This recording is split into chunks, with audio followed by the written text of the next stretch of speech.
y pagar tanto dinero por 3 preguntas pendejas. Esa es la realidad. En realidad sí. Es así, en realidad es así. Y creo que la tercera pregunta es, bueno, la cuarta pregunta ahora, ¿no? Porque tendríamos 4 preguntas ya. Tenemos la cuarta pregunta, que para mí es muy importante, porque tiene que ver sobre la necesidad de un proceso constituyente en nuestro país, una nueva constitución. ¿Y qué ha significado la constitución? Me parece que eso es muy importante, porque creo que muchas personas no están cercanas de lo que es la constitución. Y la constitución es ese conjunto de normas, como suele decirse, que básicamente marca un pacto social, una forma de organizarse como sociedad, para decir en esa constitución qué es lo más importante, hacia dónde vamos. Bienvenidas y bienvenidos todos a un capítulo más del Sofá Rojo Política con Perspectiva. Un espacio para pensar la política desde distintos ángulos. Un agradecimiento muy especial a todo el equipo de N-Group y a sus espectaculares estudios, que sin ese gran apoyo no sería posible la realización de este podcast. Si tienes un proyecto audiovisual en mente, N-Group te ayuda a hacerlo realidad. Cuenta con espacio para fotografía, sede podcast, todos los equipos necesarios y un equipo de profesionales comprometidos en hacer realidad tu proyecto.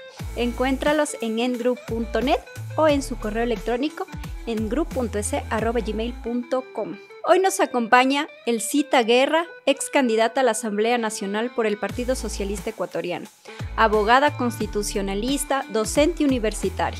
Vamos a conversar sobre el rumbo político y económico del país, sobre todo la crisis que estamos atravesando, que más allá ya teníamos una crisis de seguridad, una crisis de salud y ahora tenemos una crisis social con paros en distintos lugares que, bueno, hay que ver en qué desemboca todo esto.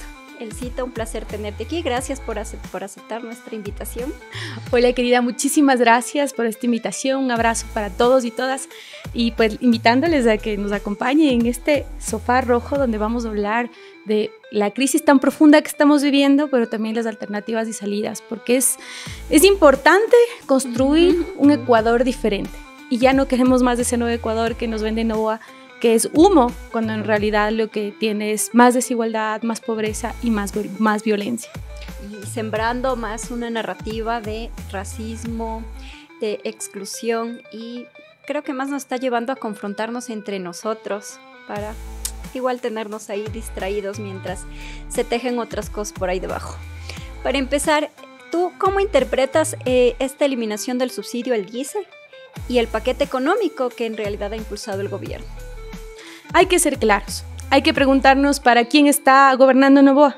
Si está gobernando para los 18 millones de ecuatorianos, cuando este año termina siendo un año de muchísima pobreza, ha aumentado la pobreza extrema en este país. Hay más personas que ahora están sobreviviendo con menos de $2 al día y eso nos debe doler.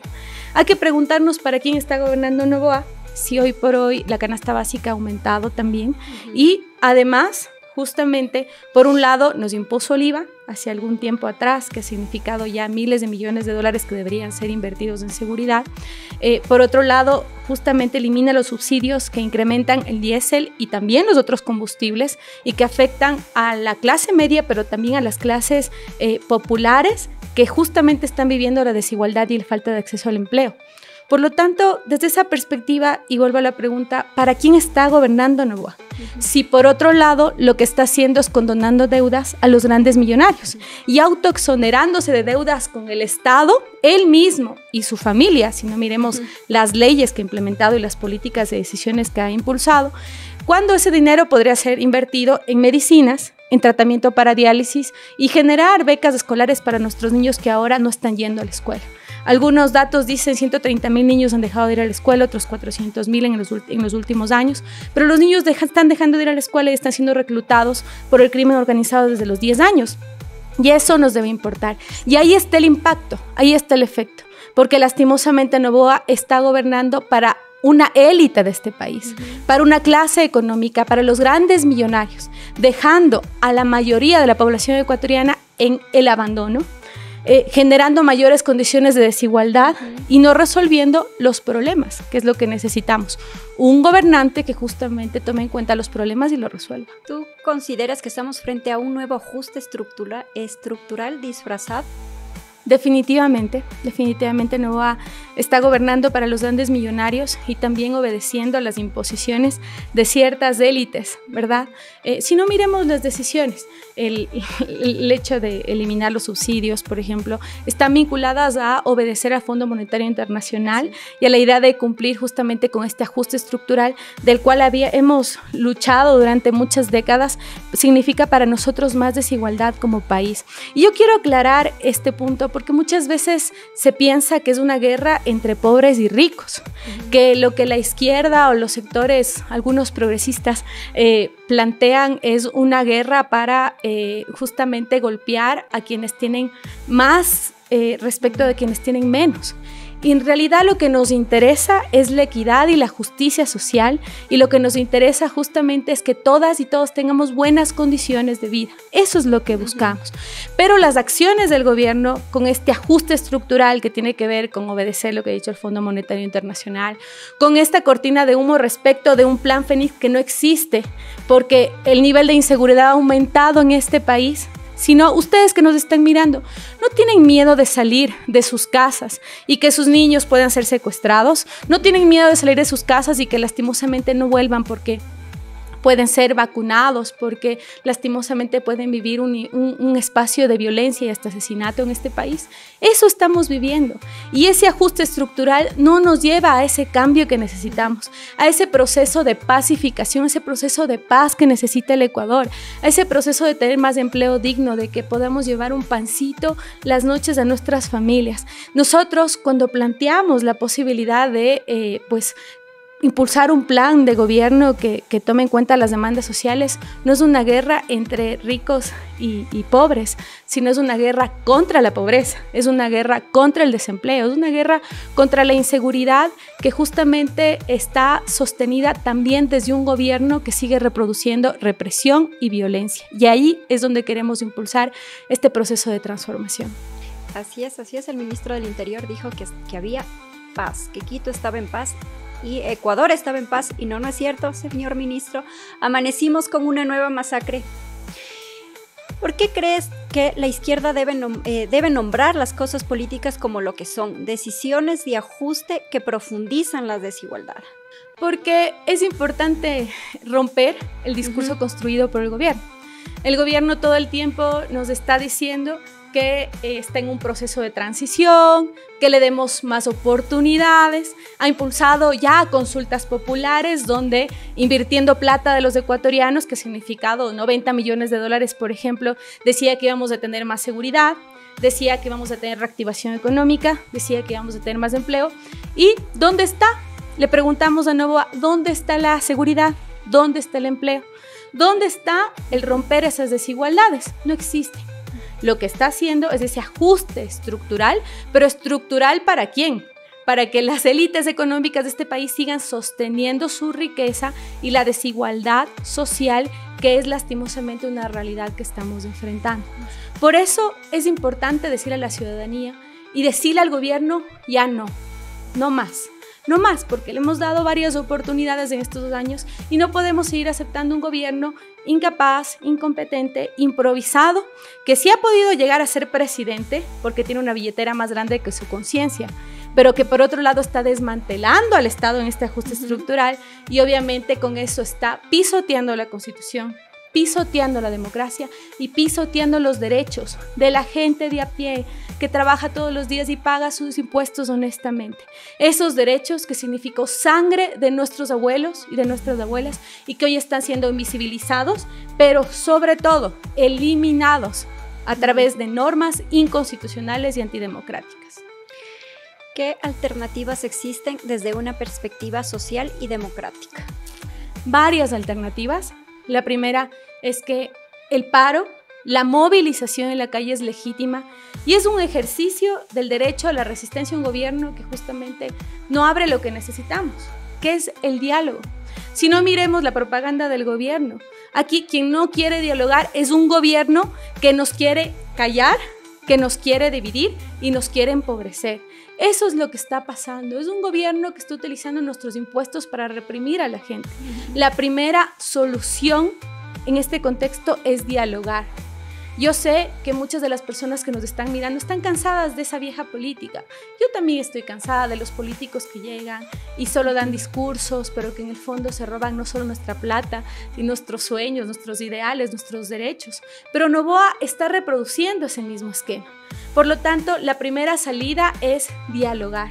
Y en ese diálogo con todos los sectores, un diálogo con los empresarios, porque hay empresarios que pagan sus impuestos. Hay empresarios que realmente quieren revisar, por ejemplo, las exoneraciones que tienen, porque existen exoneraciones que justamente sostienen la desigualdad. Hay empresarios que yo sé que tienen una visión social, como también hay gente que está desempleada en este país y que pide oportunidades. Hay jóvenes que quieren estudiar, que quieren trabajar y no pueden hacerlo y tienen como única alternativa huir de este país, así sea arriesgando su vida.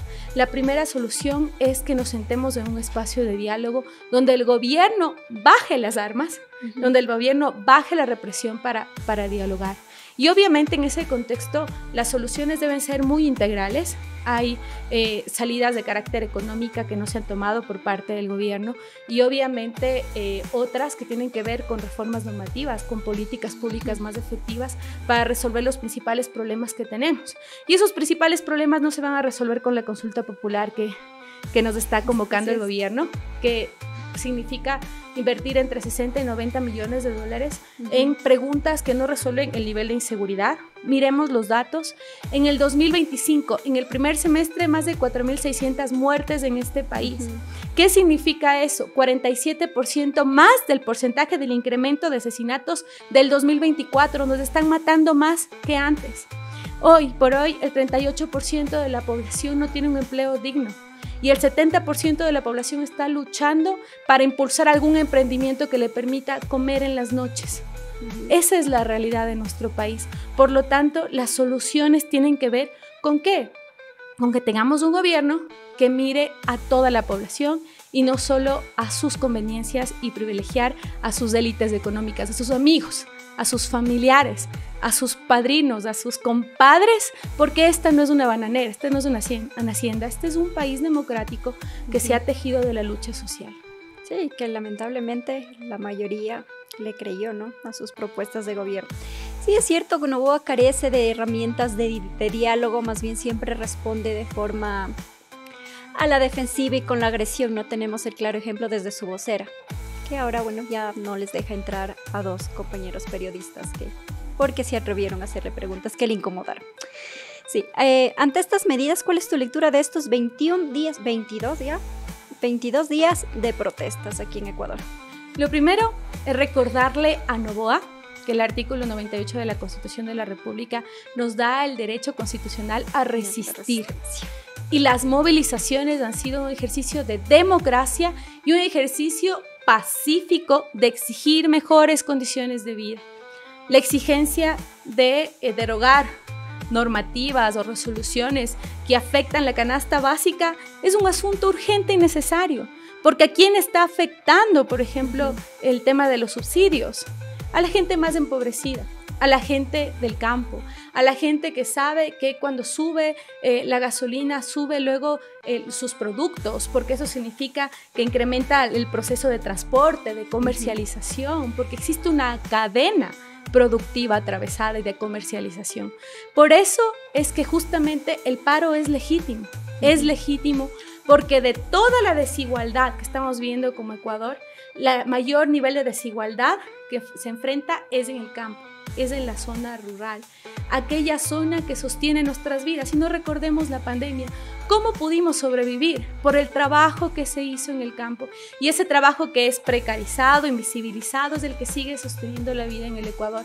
Y por eso es que desde ahí surge con fuerza esa semilla de resistencia, que es la que nos levanta todos los días, está levantando este paro nacional como un proceso de movilización legítimo para luchar contra las desigualdades que estamos viviendo. Y yo quiero este día agradecer a todos nuestros hermanos y hermanas indígenas, campesinos, mujeres valientes que están arriesgando su vida contra un gobierno que nos está reprimiendo todos los días, que nos está reprimiendo en las calles y nos está reprimiendo con políticas que justamente sostienen este ajuste estructural de desigualdad e injusticia social. Este paro significa entonces esa muestra de que frente a un gobierno que se está apalancando en impuestos para sostener una propaganda que miente todo el tiempo y que plantea un nuevo Ecuador que no existe, porque si existe ese Ecuador yo no lo quiero, un Ecuador de la desigualdad, de la injusticia, de la precarización de la vida, de la afectación a la naturaleza, ese nuevo Ecuador no lo queremos. Pero si es así, tenemos una semilla de resistencia. Y es de esa semilla que estamos mirando en Imbabura, con compañeros que están muchísimos días amanecidos sosteniendo el paro, con compañeros que están en las comunas y las comunidades arriesgando su vida. Yo quiero agradecer de manera especial a la familia de Efraín Fuertes, un compañero que dio su vida en este proceso. Gracias a él y a todas las personas que están levantando este proceso de lucha. Ayer en Quito y todos estos días en Quito vamos a seguir movilizándonos, y también quiero, pues obviamente, expresar la molestia porque lastimosamente esta represión que le están viviendo campesinos, indígenas y jóvenes de todo el Ecuador también se ha vivido en Quito. Esta idea que tú bien planteabas de la paz, ¿qué tipo de paz? ¿Qué tipo de paz? Cuando tuvimos militares que justamente nos gasearon en las calles, que nos reprimieron, que están militarizando el país, y no para enfrentar al crimen organizado, porque mientras teníamos miles de militares persiguiéndonos para callar nuestra voz en un proceso pacífico, donde inclusive entregamos flores a los policías, ¿quiénes están libres y sueltos? El crimen organizado que, como tú bien dices, está asesinando a la gente en este país y está sosteniendo sus economías, y una violencia que de una u otra forma también está siendo sostenida por un Estado cómplice que hace poco, pero que a nosotros sí nos reprime todos los días. Sí, aparte de hacerle caer en cuenta al gobierno este tipo de política criminal que está implementando, también hacer un llamado a que deje de utilizar estas narrativas que incrementan. O sea, es que yo sí estoy, Elcita, sumamente sorprendida por esta narrativa profundamente racista que lleva a, o sea, nos lleva a enfrentar entre nosotros mismos, y que nosotros mismos, digamos, nos refiramos a la gente que sale a protestar como terroristas, vagos. O sea, un montón de adjetivos que yo ya en algún momento lo dije. Creo que no sabemos ni siquiera lo que es el terrorismo, pero nos atrevemos a calificar así a la gente que se moviliza. Entonces, y hago una invitación: informémonos de medios digitales independientes que no responden a una agenda establecida, porque los medios tradicionales ya sabemos a quién responde. ¿Cómo tú entiendes o sea, ¿qué lectura tú tienes de esta represión, de esta criminalización de la protesta? ¿Qué lectura haces de esta, o sea, cómo va creciendo esta fuerza, de esta, no sé, hasta cierto punto llamarle brutalidad, de cómo se va reprimiendo esta protesta ahora en Ecuador? Bueno, yo lo primero que quiero decirles es que las movilizaciones y el paro está vinculado a un ejercicio de lucha contra un sistema que nos pretende mantener silenciados, divididos y con hambre. Esa es la realidad. Y no es una lucha entre ciudadanos y ciudadanas, no es una lucha entre ecuatorianos y ecuatorianos, sino es contra un sistema, y ahora contra, lastimosamente, un gobierno que no está cumpliendo su palabra. Yo sé que muchas de las personas que nos están mirando están cansados de lo mismo de siempre, y están cansados justamente de que muchos gobiernos hayan llegado, no hayan cumplido su palabra, y muchos inclusive plantean la idea de que hay que darle una oportunidad a Daniel Noboa, y hay que escuchar las distintas voces. Yo creo que eso también es importante y es saludable, porque es parte de la democracia. Pero lo que sí no podemos hacer es justificar la violencia y la represión. Lo que sí no podemos hacer es darnos cuenta que las acciones de Noboa están sostenidas en una desinformación por parte del gobierno. ¿Para qué? Para justificar la violencia que desarrolla en las calles diciendo que nosotros somos los terroristas, o que la gente que está movilizándose son los terroristas, que somos violentos. No hay mayor violencia en esta vida que privar de la comida a las familias ecuatorianas.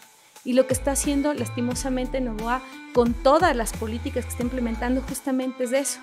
Está construyendo un discurso de garantizar la seguridad en este país, pero esa plata que le estamos poniendo todas y todas no está funcionando. Y si no, miremos los datos nuevamente, miremos las cifras nuevamente. Entonces, lo más importante de esto es llamar a la toma de conciencia. ¿Y cómo logramos una toma de conciencia para quienes están en las movilizaciones y para quienes no están a favor del paro, de la movilización? Pues primero, informarnos, como tú bien has dicho. Miremos datos, miremos cifras. ¿Cuánto ha incrementado el empleo digno en este país? 0. ¿Realmente hemos resuelto los problemas de deserción escolar en este país? No. ¿Hemos logrado mayor seguridad, menos muertes, menos extorsiones? No. Datos reales que dan cuenta de un gobierno que ya va 2 años en el poder y que es incompetente e incapaz. Miremos otros datos. ¿Cuánto se ha beneficiado ciertos grupos económicos de este país? Muchísimo, algunos dicen $5,000 millones, ¿verdad? En exoneraciones, en condonaciones de deudas, en este perdón de sus obligaciones tributarias. Entonces, si nos damos cuenta hacia dónde va orientado este gobierno, vamos a saber con claridad que es legítima la movilización social. Así es. Que obviamente, más allá de lo que muchos pensemos, de que dejan o no dejan trabajar, pues en Ecuador, más del 70% del Ecuador no tiene trabajo digno. Entonces, más bien estamos movilizándonos por los 18 millones de ecuatorianos para que tengamos un trabajo digno, para que sus hijos y sus hijas puedan estudiar, para que realmente podamos enfrentar algo que realmente a mí me mueve mi corazón, y es la vida de nuestros niños y nuestras niñas. Porque hoy por hoy, lastimosamente, las niñas y niños están muriendo en el Ecuador. En los últimos 4 años y con mayor fuerza en estos últimos 2, la tasa de mortalidad infantil por uso de armas de fuego aumentó un 640%. Esto es inaudito, es alarmante. Están reclutando a los niños en las mismas escuelas. Las escuelas ya no son espacios seguros. El nivel de uso de drogas en este país, de intervención del crimen organizado en este país ha aumentado, y tenemos un gobierno cuya principal consigna es la seguridad. ¿Pero seguridad para quién? Porque nuestros niños están muriendo, las mujeres mueren cada 24 horas en este país, y lastimosamente todos los días despertamos con noticias de asesinatos. Entonces, Noboa no está cumpliendo su trabajo, y la movilización es legítima porque está diciendo: Noboa, haz tu papel. Noboa, escucha a la gente. No solo escuches a tus panas, a tus amigos, a los grupos económicos. Escucha a toda la sociedad que hoy por hoy está sufriendo hambre, dolor y pobreza. Así es. Pero ¿qué podemos esperar de un gobernante que en primera instancia, cuando hizo la eliminación del subsidio, él nombró, ¿no?, y planteó una serie de compensaciones a los agricultores, a los transportistas? Pero en este tiempo que va los 22 días de paro, ha ido cambiando esto. No, ahora se les va a pagar de tal manera, no, ahora les vamos a pagar así, no. O sea, vamos también dando cuenta de ese tipo de... que ni siquiera los acuerdos que él mismo dice que va a hacer los cumple. Cambiando de tema, el CITA. ¿Qué busca el gobierno con la propuesta de una nueva consulta popular? Bueno, tenemos una consulta popular que sin duda fue una institución que está en la Constitución, porque se entendía como un mecanismo legítimo para que el Ecuador pueda participar democráticamente en las decisiones y podamos mirar cómo se configuran derechos, cómo mejoramos la democracia, cómo accedemos a mejores condiciones de vida. Pero lastimosamente tenemos ahora un gobierno que está instrumentalizando esta institución jurídica para sus intereses. ¿Y cuáles son sus intereses? Distraernos. Distraernos en una consulta popular que no resuelve los problemas de inseguridad, de desempleo, de acceso a educación, a salud, un sistema de salud que está completamente desmantelado. Y si no, miremos qué pasa en hospitales como el Eugenio Espejo, un hospital que ha sido insigne en la región, pero que hoy no tiene para dar de comer a sus doctores, enfermeras, a sus pacientes, acceso a medicación, etc. Entonces es una consulta popular que nos quiere distraer de lo importante, y es este ajuste estructural del que hablábamos, que justamente busca eliminar subsidios, beneficiar a élites económicas y sostener la desigualdad en este país. Cuando desde varias organizaciones, entre ellas el Partido Socialista Ecuatoriano, le decimos no a la consulta, le decimos no a Noboa, para seguirnos estrangulando de una otra forma, no a un gobierno que no resuelve la crisis estructural, no a un gobierno que busca gastar 90 millones de dólares en una consulta para que podría ser utilizado en problemas reales que estamos viviendo. Entonces, decirle no a la consulta popular significa justamente la posibilidad de llamarle hacia donde debería estar enfocado su esfuerzo, que es realmente las necesidades de la población, las necesidades de nuestros jóvenes. Tú hablas ahora con los jóvenes y ellos lastimosamente quieren estudiar, pero no tienen acceso a educación. Y si no, miremos cómo el cupo en la universidad se ha ido reduciendo. Y también respecto del acceso a tener más oportunidades laborales. Esta consulta no plantea nada respecto a un cambio, a un otro horizonte, y por lo tanto es una consulta que es solo distractora y que no sirve para lo que necesita el Ecuador. Y pagar tanto dinero por 3 preguntas pendejas. Esa es la realidad. En realidad es así, en realidad es así. Y creo que la tercera pregunta es, bueno, la cuarta pregunta ahora, ¿no? Porque tendríamos 4 preguntas ya. Tenemos la cuarta pregunta, que para mí es muy importante, porque tiene que ver sobre la necesidad de un proceso constituyente en nuestro país, una nueva constitución. ¿Y qué ha significado la Constitución? Me parece que eso es muy importante, porque creo que muchas personas no están cercanas de lo que es la Constitución. Y la Constitución es ese conjunto de normas, como suele decirse, que básicamente marca un pacto social, una forma de organizarse como sociedad, para decir en esa Constitución qué es lo más importante, hacia dónde va enfocado todos nuestros esfuerzos. Y es verdad, hoy necesitamos seguridad. Y Noboa va a plantear la idea de que queremos una constitución que garantice la seguridad. Pero en realidad no tiene que ver solo con la constitución, sino justamente con la posibilidad de que en el fondo lo que busca es más bien garantizar un desmantelamiento del Estado, impulsar acciones regresivas de derechos que justamente sigan en este ajuste estructural para beneficiar a las élites económicas, a la oligarquía de este país, y no justamente para respetar lo que fueron victorias en la Constitución del 2008. Siempre escucho estos argumentos de que por la Constitución correísta, que por la Constitución del 2008 no podemos actuar frente a los delincuentes, pero sí hay gran cantidad de policías. La Constitución del 2008 les deja salir a los policías a reprimir, pero ¿qué les impide ir a la cárcel y poner orden? O entrar a Durán. Definitivamente, es decir, hay un montón de discursos atravesados para ocultar lo que realmente se quiere hacer con la Constitución ecuatoriana. O sea, ¿qué es lo que realmente busca Noboa con una modificación de la Constitución?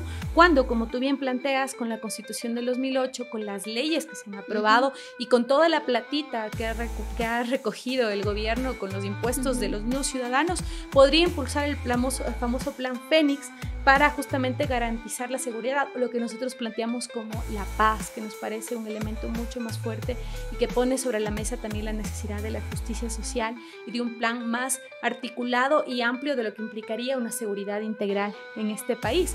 Pero no, lo que busca con la Constitución, con esta modificación constitucional, más bien es seguir generando acciones regresivas de los derechos. Mirar qué pasa con la naturaleza, por ejemplo, o sea, la naturaleza que es sujeta de derechos, pero que en el fondo lo que ha hecho es justamente llamar la atención de cómo damos ese salto cualitativo en el tema económico, en un proceso equilibrado de impulsar una economía que pueda justamente sostenerse en un turismo ecológico, que pueda justamente sostenerse en una agricultura ecológica, en una ganadería ecológica, es decir, llamar también la atención sobre cómo estamos explotando la naturaleza, por ejemplo, y que sin duda va a ser uno de los focos más importantes de las reformas que quiere impulsar el gobierno de Noboa con una nueva constituyente. Y si se da la Asamblea Constituyente, va a ser para manipular las leyes a su antojo. Por lo tanto, la apuesta del no es una apuesta de defensa de los derechos alcanzados y conquistados por un gobierno antidemocrático, autoritario, que lo que busca justamente restringir esos derechos. Y por eso creo que es súper importante ponerle ojo a todas las preguntas, es decir, no a la consulta popular y obviamente a esta pregunta, porque esta pregunta lo que plantea justamente es que las conquistas que alcanzaron tus abuelitos, tus abuelitas, que significó justamente la posibilidad de pensar en otras formas de democracia, que significa que podamos acceder a una educación donde el Estado tenga un papel importante para que por el hecho de que tengas plata o no tengas plata puedas acceder o no a salud, para el hecho de que tengas plata o no tengas plata puedas acceder a educación. Todo esto va a estar con muchísimo riesgo por un proceso constituyente que va a ser manipulado por Noboa. Lo malo no es la Asamblea Constituyente, porque al igual que la consulta popular, es una herramienta legítima. Lo malo es en el momento en que se va a dar y por quién se va a dar. Entonces tenemos que analizar todo el contexto, lo que está pasando, lo que ha ofrecido y no ha cumplido, y cómo estamos ahora actualmente. Cambiando de tema nuevamente, ¿qué errores reconoces dentro de la izquierda en su forma de enfrentar la crisis reciente? Qué buena pregunta. Creo que parte de construir una política de frente es ser autocríticos, y creo que desde las organizaciones de izquierda nos falta dialogar más y tejer más. Creo que es necesario también tejer más con toda la ciudadanía y las organizaciones sociales. Como izquierda hemos impulsado no solo un ejercicio de criticar al gobierno, sino de plantear propuestas integrales. Yo, por ejemplo, les quiero invitar a que revisen la página web del Partido Socialista Ecuatoriano, nuestras redes sociales. Nosotros hemos planteado salidas integrales para enfrentar la crisis del IES, para enfrentar la crisis del sistema educativo, para plantear salidas en la crisis del sistema de salud. Es decir, tenemos propuestas integrales, pero nos falta dialogar aún más con las otras organizaciones de izquierda y con todo el país para construir un proyecto alternativo que enfrente no solo a Noboa. No es una guerra personal contra Daniel, si nos estás mirando, Daniel. No es una guerra contra ti, es una guerra contra el hambre, contra la pobreza. Hacia allá estamos enfocados, pero lastimosamente Noboa está defendiendo el otro frente, ¿no? Que ese es el gran problema. Sí. Yo creo que el ser autocríticos, el ser más dialogantes, el romper los muros que nos pueden separar y más bien tender puentes de diálogo, eso es lo que necesitamos como izquierda, y no solo como izquierda, sino como un país que lastimosamente se está desangrando y que necesita curar y sanar sus heridas. Y hacia allá debemos de enfocarnos, y aprovecho este espacio para convocar a todos los sectores sociales y políticos, a que nos juntemos en una mesa de diálogo, porque la crisis puede significar una oportunidad para transformar las condiciones de desigualdad. No tenemos un gobierno que quiere dialogar, solo quiere reprimir, pero la ciudadanía, las organizaciones políticas y sociales tenemos que juntarnos para lograr justamente construir esta plataforma de unidad en la diversidad, que le diga no a la consulta, que le diga no a las políticas neoliberales de ajuste estructural de Noboa, y que le diga sí a la vida, sí al empleo, sí a la paz y sí a la seguridad. Y en esa línea tenemos que articularnos con fuerza. ¿Cómo reconstruir una alternativa política creíble frente al desencanto ciudadano? Bueno, creo que los políticos tenemos que hablar menos y escuchar más. Ese es un primer elemento. Como Partido Socialista Ecuatoriano hemos estado en ese ejercicio, que significa varias cosas. Por ejemplo, primero, no hacer una política de escritorio, sino de territorio. Es fácil sentarse entre 5 personas iluminadas y decir, este es el rumbo del país, pero lo necesario, lo urgente es conversar con todos los sectores sociales y populares del Ecuador. Y en ese ejercicio hemos estado como Partido Socialista, y sé que muchos políticos que creen en una nueva política están impulsando este ejercicio. Creo que ese es el primer paso saludable que tenemos que hacer. Lo segundo que tenemos que impulsar justamente es evidenciar que existe otra forma de hacer política, que no vende puestos, cargos, que no es una empresa electoral, sino que es un espacio de diálogo democrático donde la ciudadanía pueda apoderarse de la política. Siempre solemos invitar a los jóvenes que nos están mirando hoy, por ejemplo, a que se junten, a que vengan a hacer política, porque los políticos de siempre, ¿qué están buscando? ¿No es cierto? Quieren que la juventud se decepcione, que digan, no, ese es un espacio de la corrupción, es un espacio hipócrita, es un espacio del robo, yo no quiero estar ahí. Y cuando tú eres política te tachan a veces como corrupta, como persona que ha robado, ¿verdad? Pero en realidad hay otra forma de hacer política, sí. Entonces lo que tenemos que hacer es más allá de lo que los políticos de siempre quieren vendernos, gente que ha estado también 30 años disfrutando de ciertos espacios de poder, y tomarnos los espacios de la política, las mujeres, los jóvenes. Eso es lo que tenemos que hacer en este país, con una propuesta más ética, técnica y democrática, que signifique justamente pensar en que necesitamos cambiar las leyes pero leyes para que garanticen justicia social, que necesitamos justamente transparentar o modificar el sistema de justicia, porque no tenemos un sistema de justicia que sea realmente justo, que sea independiente, que no esté condicionado por el poder político, económico o el crimen organizado en este país. Es decir, hay que hacer varios cambios y me parece que en esa línea pues se puede trabajar siempre y cuando tengamos nueva gente. Me refiero no a gente joven por la edad, sino nueva gente por esta condición ética que tanto le hace falta al Ecuador. Sí. Para cerrar, Elcita, ¿qué quieres decirles a todos nuestros escuchas, a la gente que nos está viendo? Un último mensaje a los ciudadanos, a los políticos. Está en sus manos el rumbo del Ecuador. A veces pensamos que son los políticos los que tienen que tomar las decisiones, pero en realidad nosotros somos los que tenemos que tomar las decisiones sobre cuál es el camino que tiene que tomar este país. Y eso significa, primero, informarnos no solo por las redes oficiales del gobierno, sino mirar datos y cifras para saber cuál es la realidad que estamos viviendo. 1. 2.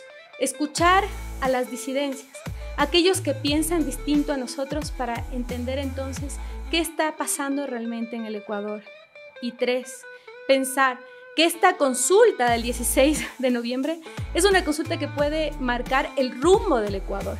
Decirle no a la consulta es decirle sí a la vida, decirle sí a otro rumbo respecto de lo que significa la paz con justicia social en este país, decirle no a Noboa respecto de esa política que justamente implica un ajuste estructural, pero decirle sí a la posibilidad de generar empleo digno, de generar una educación de calidad, de proteger a nuestros niños, de proteger a las mujeres, de generar mejores condiciones para todos y para todas. Está en sus manos ampliar su perspectiva y tomar en serio algo que está pasando con nuestro país, y es que el Ecuador se está desangrando, que necesitamos curarnos como país, pero para curarnos como país tenemos que tomar conciencia y tenemos que tomar en nuestras manos la posibilidad de impulsar una nueva política y ese nuevo Ecuador que no es el que nos ha construido Noboa. Gracias, Elcita, un programa súper chévere el de hoy. Gracias por acompañarnos, por haber aceptado la invitación. Espero tenerte pronto por aquí nuevamente. En un país marcado por la pobreza, el miedo, la desinformación, pensar políticamente es un acto de resistencia. Recuerden, la política no solo se construye en las urnas, sino también desde las calles, desde la comunidad y, por supuesto, desde el Sofá Rojo. Sígueme en redes sociales, suscríbete, porque otra forma de hacer política es desde tus comentarios. Yo soy Wendy Olmedo y esto fue El Sofá Rojo desde los estudios de N-Group. Y en el Sofá Rojo se sientan a decir la verdad, su gestión es lo que queda por cumplir. El Sofá Rojo con perspectiva está, un espacio para todos para hablar y escuchar. El Sofá Rojo, política con perspectiva.